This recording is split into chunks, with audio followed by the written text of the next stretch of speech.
Hey everyone, and welcome back to the Uncommon OT series. I'm your host, Patricia, and today we are throwing a little celebration. This podcast just turned 4 years old. Yay!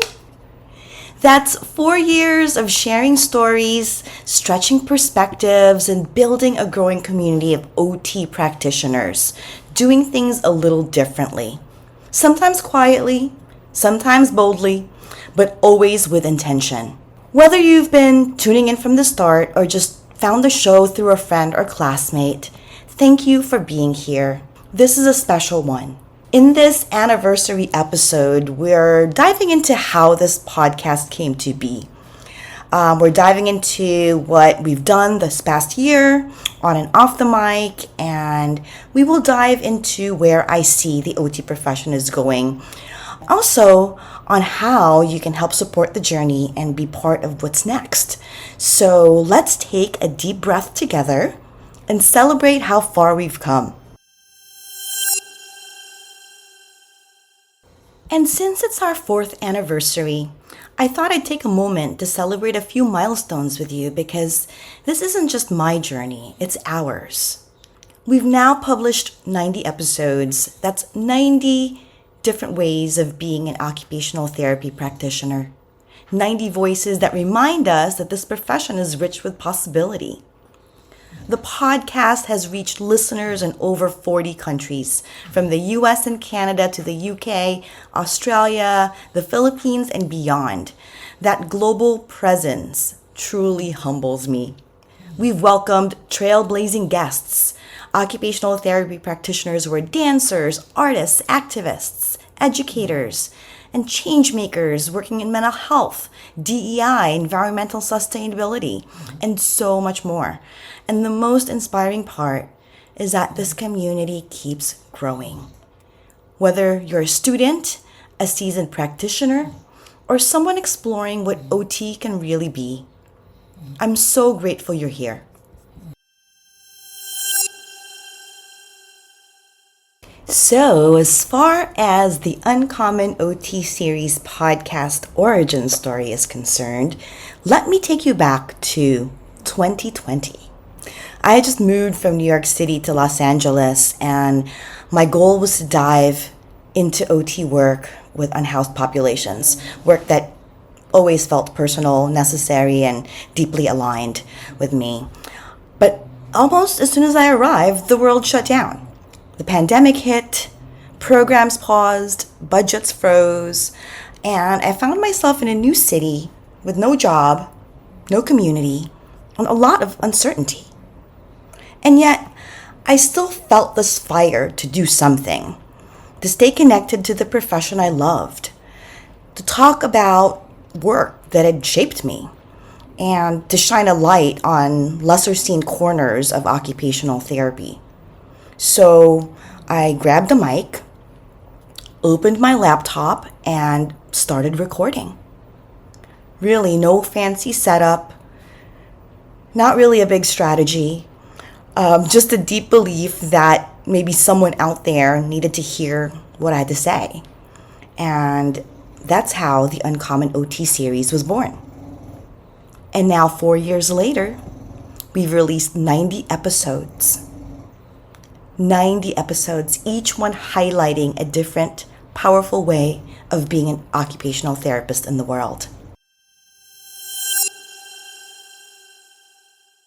There are so many conversations that still live in my heart. And of course, there were the bloopers, like the time I realized I forgot to hit record. This show has been so full of laughter, truth-telling, and light bulb moments, both mine and yours. And this past year in particular has been incredible and honestly so humbling.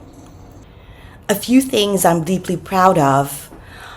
I've had the opportunity to speak at multiple universities, for one, connecting with students, future OTs who are questioning, dreaming, and already pushing boundaries, in my opinion.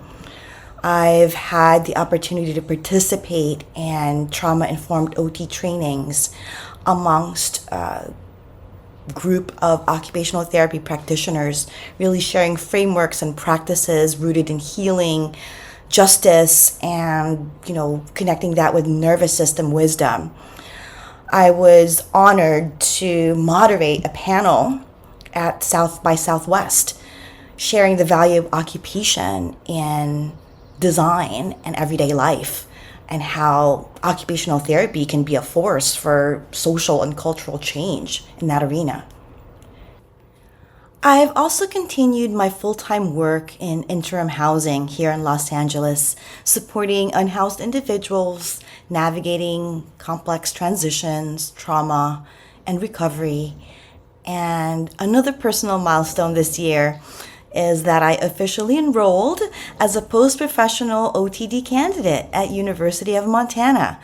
It's a fully online program designed for clinicians like me who work full-time, and I've just wrapped up my second semester.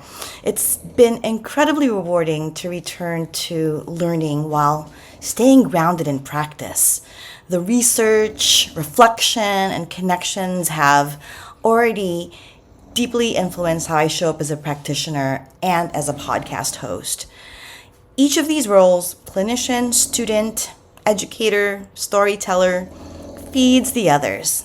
And together, they fuel this ongoing exploration of what occupational therapy can be, along with my assistant Max, whom you can probably hear snoring in the background.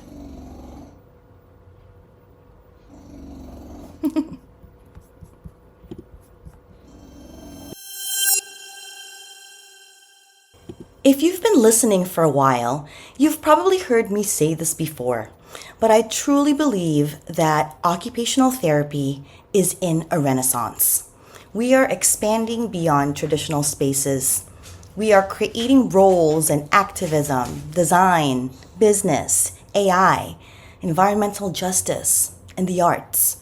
And more than ever, we're listening to voices that have been ignored, long been ignored. Disabled practitioners, BIPOC practitioners, queer and trans occupational therapist practitioners, neurodivergent OTs. These stories aren't just important, they're vital to where we're going. The future of our profession is intersectional, it's imaginative, and it's impact driven. And I'm here for it, and so are you.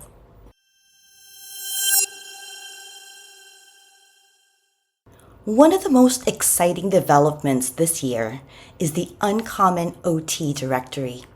It is a living, searchable space for non-traditional and role-emerging OT practitioners to be seen, discovered, and celebrated. So if you're doing work outside the mold, this is your invitation. Whether you're blending OT with coaching, art, movement, justice work, spiritual care, media, design, or education, your voice matters, and people need to find you.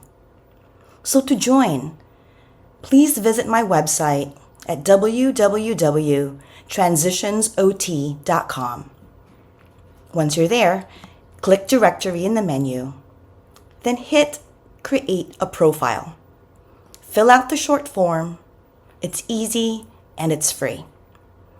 Let's make our presence visible, and let's help people see what's possible when occupational therapy practitioners are empowered to lead, create, and disrupt. Again, it's free, it's community driven, and it's growing every week. So let's make this profession visible in all its forms.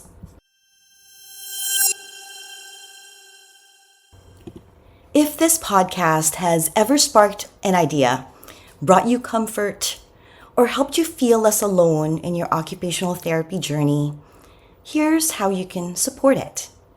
Number one, you can subscribe on your favorite podcast platform, or wherever you listen to your podcast.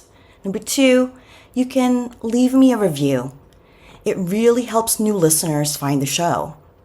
Number three, you can share an episode with your cohort, a professor, or that one OT friend doing something quietly brilliant. Number 4, you can follow me on Instagram and on LinkedIn at TransitionsOT. Number 5, you can join the Uncommon OT directory or recommend it to someone that you admire. And number 6, you can simply send me a message. These notes really do keep me going. This podcast is a one-woman independent production. Just one mic, one mission, and a lot of heart. So every share, every review, and every message, it truly means the world.